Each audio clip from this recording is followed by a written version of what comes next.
Persepolis, the story of a return. Chapter 11.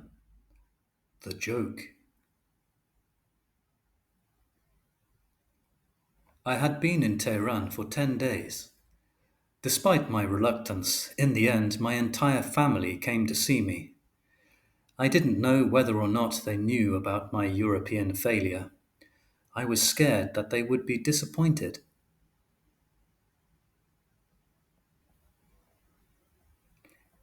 You must speak good German now.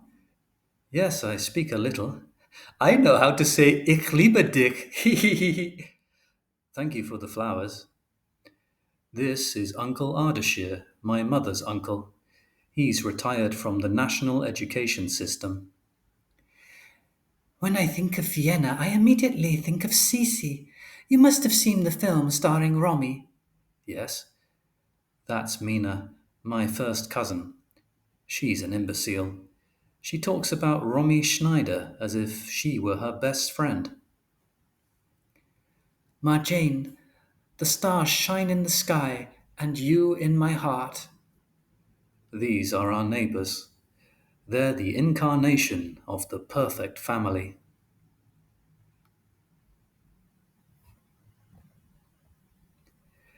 Even though I knew that they were coming to see me out of friendship and kindness, I'd quickly had enough of receiving them every day.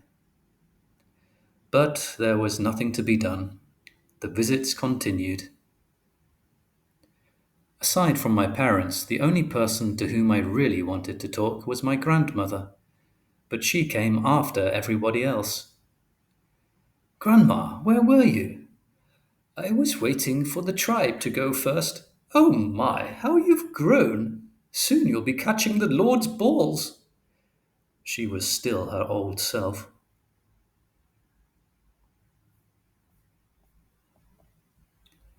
After my family, it was my friends' turn. I had fewer apprehensions about them. We were the same age, which should make it easier to connect. Hi, how are you? I was wrong. They all looked like the heroines of American TV series, ready to get married at the drop of a hat if the opportunity presented itself.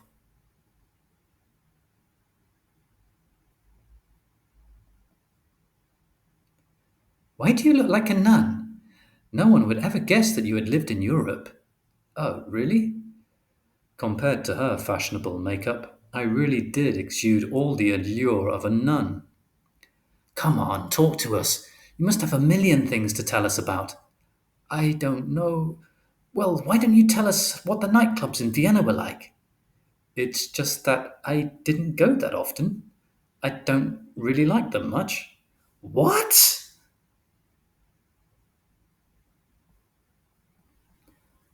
Oh, stop pretending to be so shocked. Don't you remember how she was? Always giving lessons. She's a rebel, this one. If there were still nightclubs in Tehran, I'd be there every night. Me too. I had a hard time remembering what had brought us together before. A part of me understood them. When something is forbidden, it takes on a disproportionate importance. Much later, I learned that making themselves up and wanting to follow Western ways was an act of resistance on their part. Nevertheless, I felt terribly alone.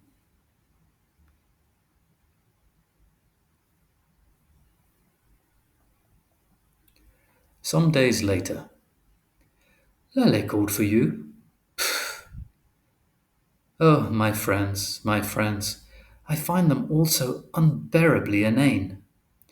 You know, it's not entirely their fault. No one is asking them to be intelligent.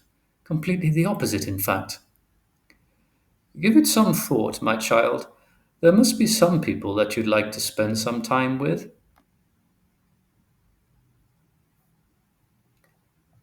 Grandma was right. I would have been very happy to see the kids I used to play with in the street. I'd like to see Arash and Kier again. Yes, Arash and Kier. Kier especially. We had so much fun together, and he's a guy. He must have something other than makeup on his mind. My mother's response seemed normal. She never really liked him. She thought that he was badly brought up and encouraged me to do stupid things. Mom, don't worry, we're all grown up now. If I see him, we're not going to break windows or attack people with nails. It's just that Kia. Kia what? Well, he was called up for service, but he preferred to leave the country illegally. And where did he go? Nowhere. They arrested him. Then, like everyone else, he was required to do his military service. They sent him to the front and. And then what? Is he dead? Almost. Almost dead? Yes, well, how do you say? He is disabled.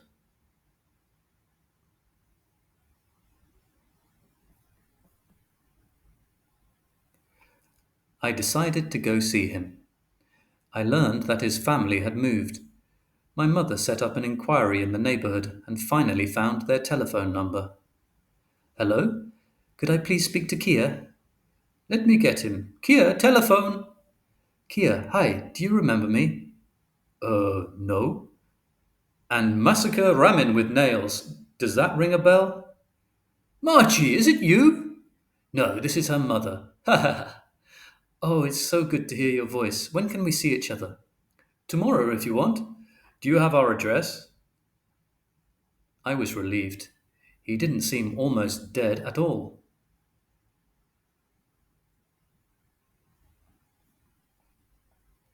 The next day, I put on my best clothes. It had snowed again. I spent 2 hours in traffic jams, enough time to ask myself all kinds of questions. What if he lost an eye? What if he lost a leg? What if he is horribly disfigured? When I finally got to his house, I wasn't at all sure if I wanted to go in. Miss, you have to get out. We're there.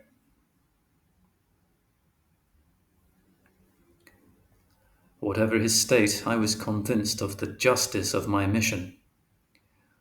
What floor are you going to? The third. I've come to visit my childhood friend, Kia Abadi. Oh, that's great. The neighbor's "that's great" calmed me down even more. If something really serious had happened, he certainly wouldn't have said that. I was confident. Ding dong!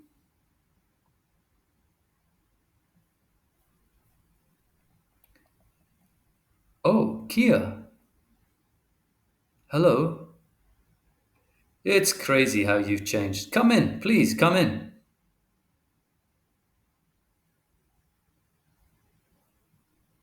Look at that. You've become a real woman. Oh, well, we all end up having to accept ourselves. Yes, I know that better than anyone. What an idiot. Really, what an idiot I am. I quickly changed the subject. Do you remember our friend Ramin? I especially remember us and our iron knuckles, the poor boy. He must have been scared shitless.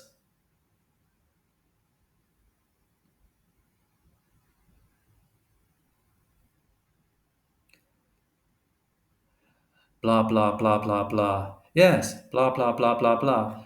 Do you want something to drink? No, I'm fine, thanks. I'm thirsty. I'm going to get a Coke.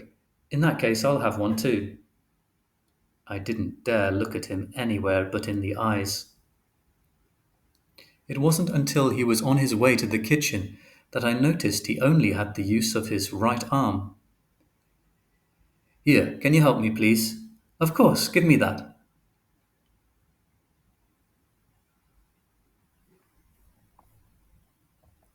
Glug, glug, glug. Shit. This time, he's the one who saved the situation. So, you're back from Austria. How was it there? It was fine, but tell me more about you. How are you doing? I'm doing as well as I can. I want to go to the United States. I have an uncle who is a doctor in Boston. They're going to make me two beautiful prostheses, one for my leg and one for my arm. But we have to see whether or not the Americans will give me a visa.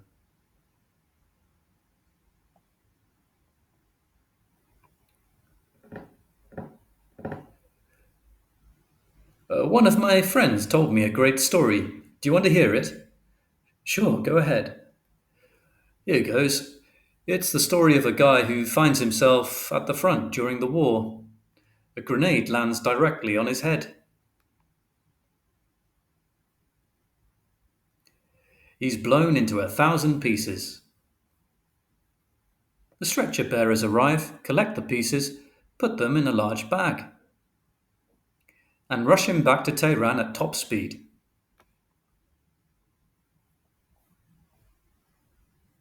He ended up landing in a good hospital there. The doctors set themselves to sticking the pieces back together. They stitched and stitched. And finally, after 150 operations and a year and a half of bandages, he became once again a whole man. Oh, doctor, I've never felt so good. Thanks to you, I can begin a new life.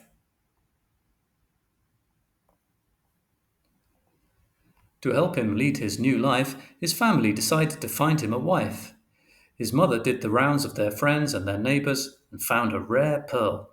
And as tradition requires, the man, accompanied by his family, went to ask for the young girl's hand. Our son is exceptional. Our daughter is magnificent.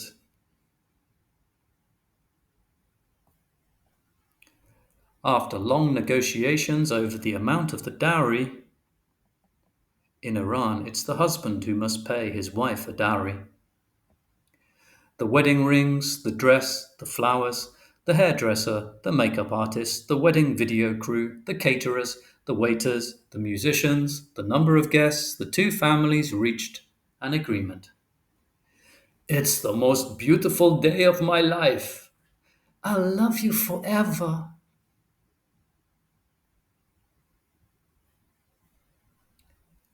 And what comes after the wedding? I don't know. After the wedding comes the honeymoon night. My dear, I can't wait any longer. I'm coming, my doe, I'm coming. Oh, your mother was right to say you were exceptional. You are so. In the name of God, what in the world is that? Why isn't it in the right place? Oh, well, it's no big deal. It still works. What do you mean it's no big deal?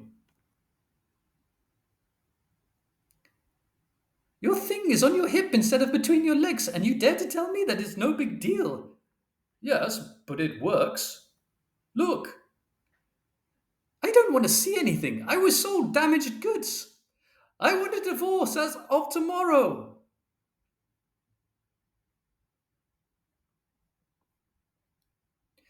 Imagine that. So the guy was so fed up that he said, "Kiss my ass." Ah.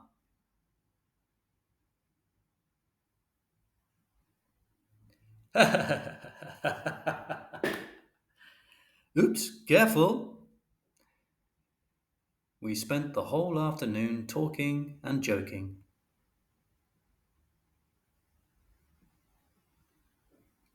You'll come see me again? Of course, I'll call you. I saw him 3 or 4 times. Then he left for the United States. We wrote a little until time took its toll and we lost touch with each other. That day I learned something essential. We can only feel sorry for ourselves when our misfortunes are still supportable. Once this limit is crossed, the only way to bear the unbearable is to laugh at it.